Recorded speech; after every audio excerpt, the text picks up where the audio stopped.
بسم اللہ الرحمن الرحیم۔ محترم ناظرین، سامعین و ویورز، السلام علیکم ورحمۃ اللہ وبرکاتہ۔ امید ہے آپ اللہ تعالیٰ کے فضل و کرم سے خیریت سے ہوں گے۔ اللہ تعالیٰ آپ کو، آپ کے اہل خانہ کو ہمیشہ اپنے حفظ و امان میں رکھے۔ راہ ہدایت و نجات کے سلسلے کا ولاگ درس قرآن کا آغاز کر رہے ہیں، اور مدرس ہوں گے جناب قاری حافظ مولانا محمد اقبال صاحب، خطیب جامعہ مسجد نگینہ انصاریہ شیخوپورہ۔ اور یہ ولاگ جو سراسر باعث خیر، باعث برکت اور باعث ثواب ہے، آپ کی خدمت میں اپنے یوٹیوب چینل سے آپ کی پیش کر رہا ہوں۔ لہٰذا اسے اگر آپ نے ابھی تک سبسکرائب نہیں کیا تو پلیز سبسکرائب کر لیں، اور لائک کر کے شیئر کر کے بیل آئیکن کو ضرور پریس کیجیے گا، تاکہ آنے والے ایسے نوٹیفیکیشن آپ کو باقاعدہ اور بر وقت ملتے رہیں۔ شروع کرتے ہیں درس قرآن۔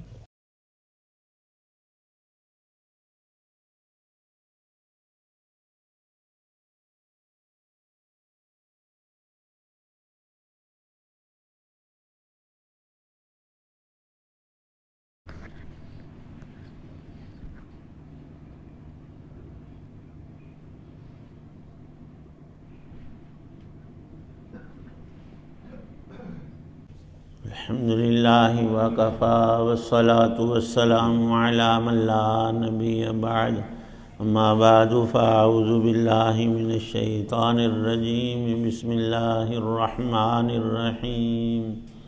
قتل الخراصون الذین هم فی غمرۃ ساہون، یسألون ایان یوم الدین، یوم هم علی النار یفتنون، ذوقوا فتنتکم ھذا الذی کنتم بہ تستعجلون۔ صدق اللہ العظیم۔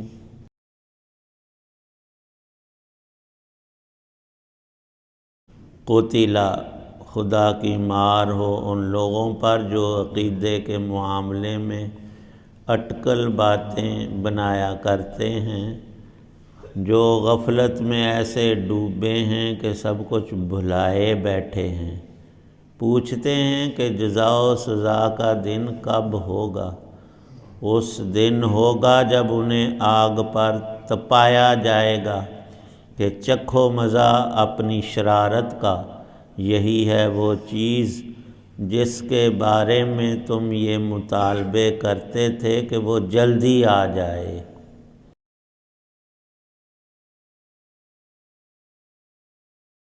سورہ ذاریات کی آیت 10 تا 14 ہے۔ اللہ تعالی شانہ نے ان مکی صورتوں میں یہاں سے لے کر ایک مستقل سلسلہ ہے۔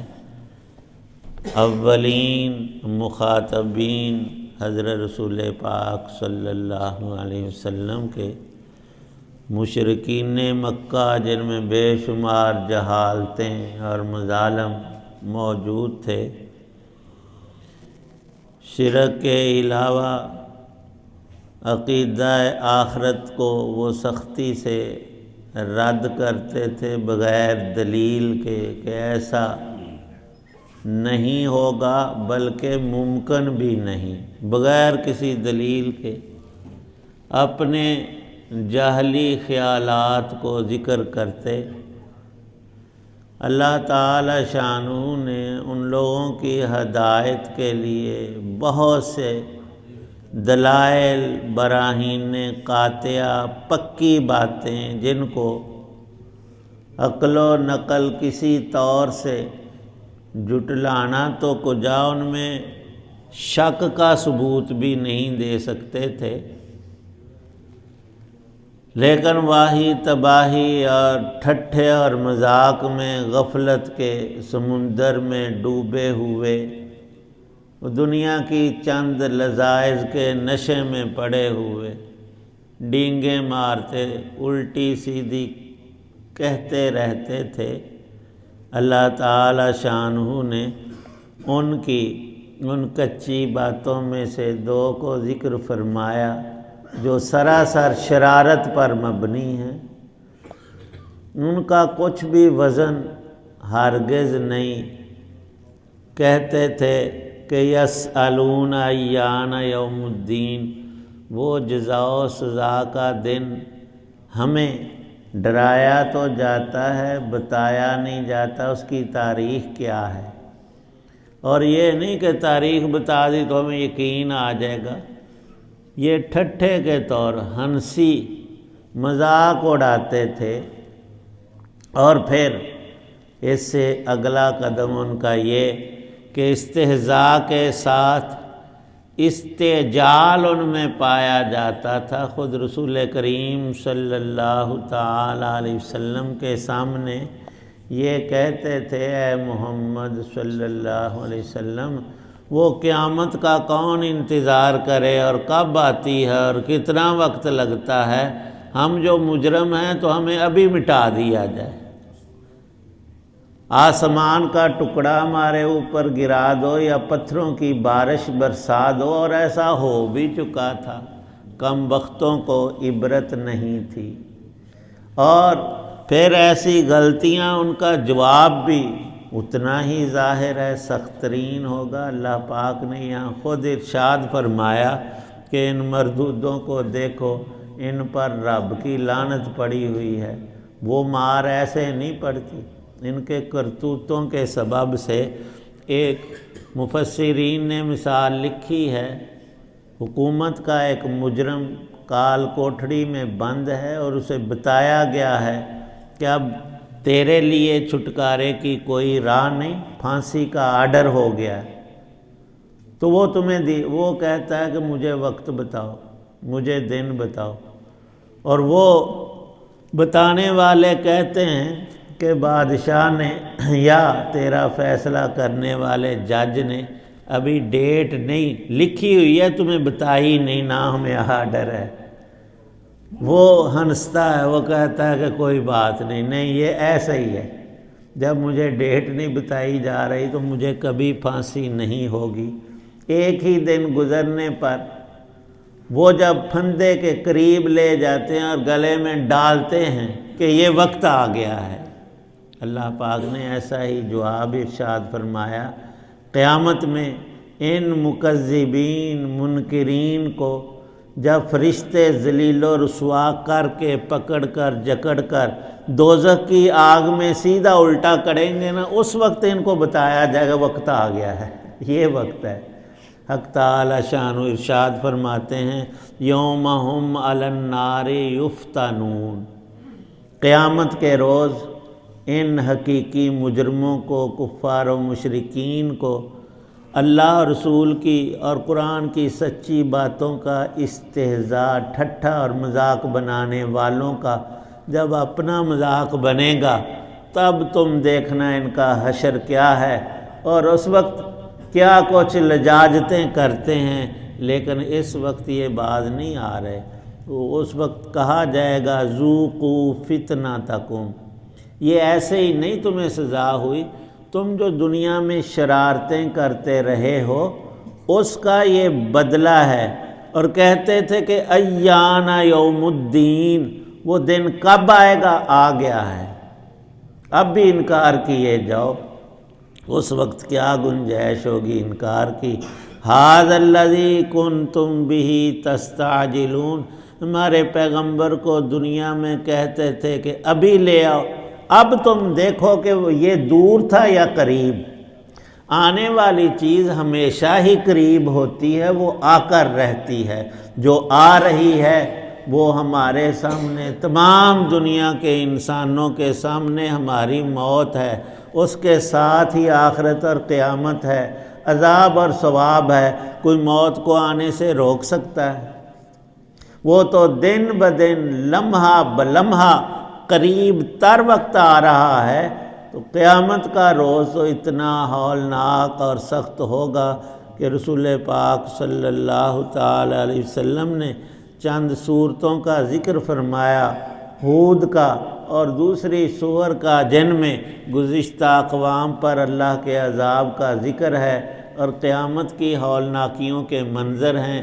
فرمایا نبی پاک صلی اللہ علیہ وسلم نے، ان مضامین نے، قرآن کی ان صورتوں نے مجھے بوڑھا کر دیا، تفکر سے فکر اور رنج اور غم سے انسان پر بوجھ پڑتا ہے ایک عجیب، اور اس سے کمزوری آتی ہے اور وہ بڑھ کر ہی بڑھاپا بنتا ہے، حالانکہ آپ کی صحت اقدس بہت ہی خوب تر تھی۔ لکھا ہے کہ حضرت ابو بکر صدیق رضی اللہ تعالی عنہ نبی پاک صلی اللہ علیہ وسلم سے عمر میں 2 سال چھوٹے تھے، دونوں مکہ میں پیدا ہوئے، ایک محلے کے، اور شروع سے بچپن کی دوستی تھی، اور جب آپ نے 40 سال کی عمر مبارک میں نبوت کا دعویٰ فرمایا اور معجزات پیش کیے، سب سے پہلے مردوں میں حضرت ابو بکر رضی اللہ عنہ مسلمان ہوئے، ایمان ان کو نصیب ہوا، اور وہ خوش قسمت ترین ہستی ہیں کہ ان کا باپ بوڑھا تھا، وہ قحافہ، بڑا سخت آدمی، مانتا نہیں تھا، لیکن نبی پاک صلی اللہ علیہ وسلم سے دعائیں کروا کے وہ بھی مسلمان ہو گئے۔ بیٹا عبد الرحمن وہ بھی مسلمان ہو گیا، خود بھی مسلمان ہوئے، باپ بھی بیٹا بھی، بہت سی فضیلتیں ان کی۔ لکھا ہے کہ جب ہجرت کر کے مدینہ پہنچے تو نبی پاک صلی اللہ عجیب شان ہوئی کہ حضرت زبیر رضی اللہ عنہ راستے میں مل گئے، وہ ملک شام کی طرف تجارت کے لیے گئے ہوئے تھے، ان کے پاس سفید لباس تھے، انہوں نے نبی پاک صلی اللہ علیہ وسلم کو، حضرت ابو بکر رضی اللہ عنہ کو نئے سوٹ دیے، وہ رشتہ دار بھی تھے، پھوپھی کے بیٹے تھے نبی پاک صلی اللہ علیہ وسلم کے حضرت زبیر۔ جب سفید لباس میں دور سے اونٹ پر سوار نبی پاک صلی اللہ علیہ وسلم مدینہ شریف کے قریب پہنچے تو یہودی خبیث اپنی کتابوں میں پڑھے ہوئے تھے آپ کی علامتیں، دور ہی سے پہچان گئے کہ یہ نبی آ رہے۔ عام لوگوں کو اندازہ نہیں ہوتا، پہلے دیکھا ہوا بھی نہیں تھا، تو حضرت ابو بکر رضی اللہ عنہ کی داڑھی سفید تھی، بال سفید تھے، بڑھاپا تھا، اور نبی پاک صلی اللہ علیہ وسلم کے چند ایک بال اکا دکا کچھ سفید تھا، باقی سارے کالے بال تھے۔ لوگوں نے سمجھا یہ بزرگ جو ہیں یہ نبی ہیں اور یہ ان کے ساتھی ہیں، لیکن دھوپ جب زیادہ ہوئی تو حضرت ابو بکر رضی اللہ عنہ نے ایک چادر لے کر اوپر کو کی کہ آپ پر سایہ رہے، نبی پاک صلی اللہ علیہ وسلم پر۔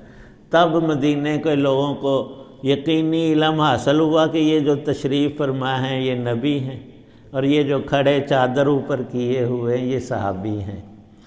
تو ان پر بڑھاپا جلدی آیا، انہوں نے اپنا سب کچھ دین پر لگا دیا۔ نبی میں تو روحانی قوت بہت ہی زیادہ ہوتی، اللہ نے ان کو بھی عطا کی تھی، لیکن غموم و ہموم کی کثرت کی بنا پر یہ فرق تھا۔ حق تعالی شانہ نے قرآن کے مناظر میں یہ جو منظر سخت ترین بیان فرمایا ہے کہ اس وقت ان کو میں بتاؤں گا جب آگ میں ڈال کر ان کو تپایا جائے گا تو اس وقت کہا جائے گا یہ ہے دن، یہاں ڈیٹ پوچھنا، مذاق اڑانا، اس کی ان کو ڈھیل ہے، امہال ہے، ہر انسان کو ایک مہلت ہے، جب وہ ختم ہو جاتی ہے اور یقیناً وہ ختم ہو کر رہے گی، وہ ہے ایان یوم الدین کا جواب۔ کب ہے وہ دن جب ہمیں جزا و سزا سے واسطہ پڑے گا؟ اللہ پاک فرماتے ہیں یہ ہے حاضہ، یہ ہے۔ اللہ کے لیے ساری چیزیں سامنے اور موجود، اور کچھ بھی غیب نہیں۔ حق تعالی شانہ ہمیں بھی یقین کامل اعمال صالح کی توفیق دے۔ الحمدللہ رب العالمین والصلاة والسلام علی رسولہ النبی الکریم۔ یا اللہ پاک سب بیماروں کو شفا عطا فرما۔ بہت سے خواتین و حضرات مریض ہیں، ان کے پیغامات آئے جو گھروں میں، اسپتالوں میں، جہاں بھی ہیں، اللہ پاک ہر ایک کو تندرستی عطا فرمائے، شفا کاملہ عاجلہ مستمرہ نصیب فرمائے۔ سب بیماریوں سے ہم سب کو اور تمام انسانوں کو نجات عطا فرمائے۔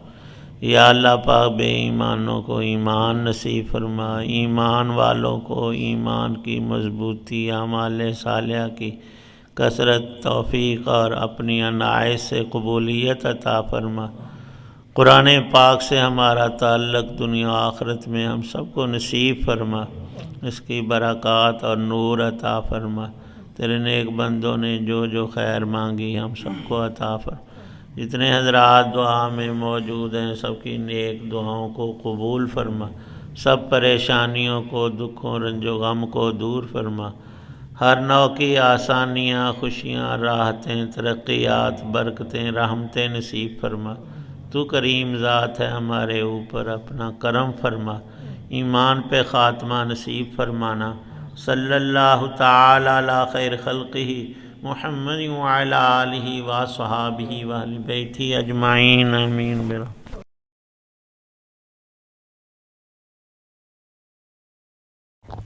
محترم ویورز اور ناظرین و سامعین، یہ تھا راہ ہدایت و نجات کے سلسلے کا ولاگ درس قرآن، جس میں آج سورہ ذاریات کی آیات مبارکہ 10 تا 14 کی تلاوت، ترجمہ و تفسیر بیان کی گئی۔ مدرس تھے جناب مولانا محمد اقبال صاحب، اور اسے میں نے اپنے یوٹیوب چینل سے آپ کی خدمت میں پیش کیا۔ امید ہے آپ نے اسے اب تک سبسکرائب کر لیا ہوگا، تاکہ اور بیل آئیکن کو پریس کرنا آپ نہ بھولیں، تاکہ آنے والے ایسے روحانی اور قرآنی ولاگ جو باعث خیر، باعث برکت اور باعث ثواب میں آپ تک باقاعدہ اور بر وقت پہنچتے رہیں۔ اللہ تعالیٰ آپ کا حامی و ناصر ہو، اللہ تعالیٰ آپ کو، آپ کے اہل خانہ کو ہمیشہ اپنے حفظ و امان میں رکھے، آمین۔ اپنا بہت خیال رکھیے گا، اپنی دعاؤں میں پاک وطن، والدین، آباء و اجداد، اعزاء و اقارب کے علاوہ اس ناچیز کو بھی ان میں شامل فرمائیں تو انتہائی شکر گزار ہوں گا۔ ختم کرتے ہیں آج کا بلاگ اس دعا کے ساتھ کہ آپ اور آپ کے اہل خانہ اور دوستوں آپ جہاں رہیں خوش رہیں، شاد باد رہیں، آمین۔ السلام علیکم ورحمۃ اللہ وبرکاتہ۔ پاکستان زندہ باد، اللہ حافظ۔